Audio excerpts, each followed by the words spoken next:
Okay, so now we'll cover the switches. So the first ones we actually come to, these ones here, these are actually all to do with the gimbal. Now, at the back of the controller, there's a small slide switch that will go up and down, and that is what tilts the camera up and down. You'll see that moving in the background there. Now, the first switch is there's two tilt modes. So one tilt mode, which we have it in just now, what that means is whichever position you push the slider to, the gimbal will follow. So if I just pull it down a little bit, the gimbal goes down a little bit and then stops in that position. The next one you have, which if you flick all the way down, the way that works is when the slider is in the center position, the gimbal will not be moving. If you move it up slightly, or I should go down because it's already up. If I go down slightly, the gimbal starts moving down, and it will keep moving down until it gets to the bottom. So it's kind of like a little speed controller. The more you move the switch, the faster it will go. So if I move it all the way to the top, it will go up quite quickly. When you put it back to the center, it will stop. I personally tend to prefer it on that mode so that I can just click it down slightly, it will move down slightly and stop there. Now the next one is the pan mode switch. So the one that it's in just now, what will happen when the craft is flying around, the gimbal will actually follow the direction of the craft is, and this is the most likely mode that you're ever going to fly in.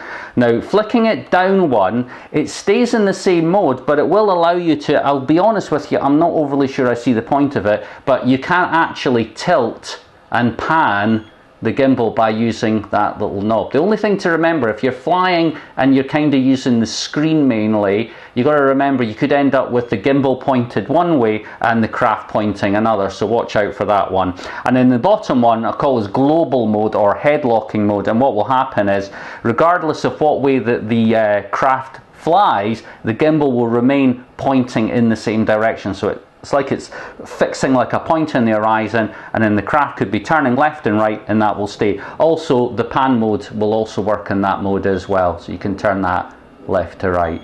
This could be maybe handy if you were doing like a sort of panoramic, so you could just set it slowly going around and then just kind of sort of snap the pictures as you go. Put that back to center.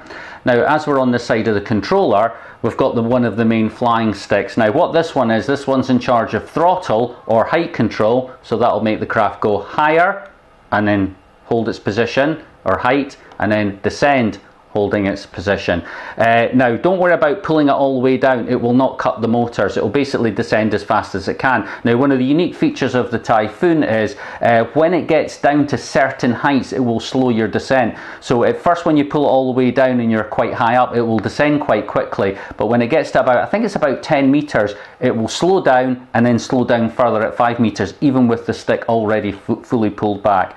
And then in the bottom here, this one here, that is your camera shutter. So on the other side you've got your video one. Now these little cursors here are actually meant to be trimmers, but we don't actually use that on multi-rotors, because remember this radio could be used for other things, so they are essentially trimmers that you would use like normally what you would have on a model aircraft. Okay, moving across to the other side, we have some additional switches. So first one across, we have an aux button. At the moment it doesn't do anything. Again, it's a multifunction radio, so maybe at some point that will be brought in for something else. Now this is the obstacle avoidance switch, which is what turns it off and on. Now one thing I will point out is you'll notice it's a 3-position switch. However, the top position does something, that's off, and all the way down is on. So don't be thinking I got caught out with this at first. I just went and flicked it down once thinking my crash avoidance was on, and it actually wasn't, and I just about ran into a wind turbine. So just remember, it's all the way up or all the way down to bring the crash avoidance on. Now just as a little footnote, when you have the crash avoidance on, it limits the speed down into turtle mode, so it goes quite slowly. So when it's off, you're going to be speedy around, and then all the way down it will actually reduce the speed. So that's the first one. And then come over here, we've got flight mode. What that is for is there are 3 flight modes. You have smart mode, which is all the way up. What smart mode means is when it's on, it creates a little no-fly zone around you first. So what you do is you put the aircraft out 8 meters in front of you, and then it knows you're standing 8 meters behind it, and then it will create an 8-meter no-fly zone around you, so you can't fly into yourself. And also when you're flying away from yourself, it won't fly further than 300 meters. Now the main thing part of smart mode is that relative to your position, pushing the stick away, which is normally forward on the craft, and that's reverse on the craft, and then that's banking left, banking right, it takes away the direction of the craft. So regardless of what way the model is pointing, even if the model is pointing at you, that will still fly the craft away. So if you can imagine you're in the center of a circle, and that no matter where the craft is, it will always make it fly away from you. It's good for an initial getting started, but I have to say, try and get away from smart mode as soon as you can. So it's great for like the first flight, but other than that, it's best to actually learn how to fly a craft properly. Next one down, you've got the angle mode, as they call it. And now everything's relative. So with the craft pointing away from you, like as if you were sitting in it, that is flying away from you, that's flying back towards you, that is banking the craft left, sorry, banking the craft right, banking the craft left. And that is the mode that you really want to fly on all the time. Always remember, because it's GPS enabled, if you get into any difficulty at all, just let go of the controls. The craft will stop exactly where it is. A lot of times when I get craft into repair, it's just simply because people got a bit disorientated. They put left in when the craft was pointing towards them, and it made them fly into a tree or something. And then the last one's quite a simple one, that is home mode. So flicking that on, it will cause the craft to rise up, fly home, hover for a bit waiting for you to flick it off. If you don't flick it off, it will come down, land, and then turn the motors off.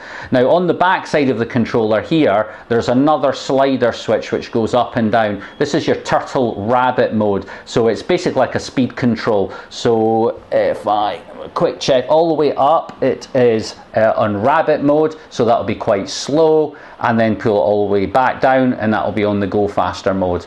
But just flicking back to what I said earlier, even if you're on go faster mode and you put the crash avoidance on, it will slow the craft down dramatically. But it's really good for if it's quite windy, you'll probably have it in rabbit mode, so it gives you more authority over the wind conditions. But if you were maybe doing a nice sort of video piece and it had to be all quite nice and progressive, then certainly put it into rabbit mode. And then moving further down here, of course, we've got another trimmer which is not used, and then of course you've got your video mode. That is what turns the starts and stops the video. Push that, turn the video on, push it again, and it will stop the video. And of course, now you can't take pictures while you're videoing, sadly. So if you are videoing and you want to take a picture, you stop the video and then quickly flick onto the button on the other side to take your picture. And then of course down the very bottom, it's kind of obvious, that is your on-off button. Okay, just to catch a couple of things on the bottom of the controller itself. That's a USB charging socket that I showed you earlier. Micro SD socket, basically as if you would have a micro SD in the side of a tablet. So if you want to watch videos you've taken, you can plug them into there. And then of course on the far side here, you have a headphone socket, because again, you could play music on the tablet, although it wouldn't probably be the most sensible thing to do, to have headphones on while you're flying, but that is what that is. Okay, so moving across the top of the controller, we've got our rabbit and turtle mode, so that's your speed control. Then we've got our landing gear switch, so lowering and raising the landing gear. First of your two antennas. Carrying handle here as well. We've got a couple of fans on the back here for keeping the tablet cool. Moving across, you've got HDMI out, so you can pump a live feed out of HDMI onto either a set of goggles or onto, say, a large screen if you were doing a live event, etc. The second of the two antennas, of course, the start-stop switch. That is basically push it, hold it to start the motors, and the same to stop them. Don't push it mid-air, as it may actually cut the motors in mid-air as well. And then lastly, we've got the gimbal tilt, so that's for tilting the camera gimbal up and down.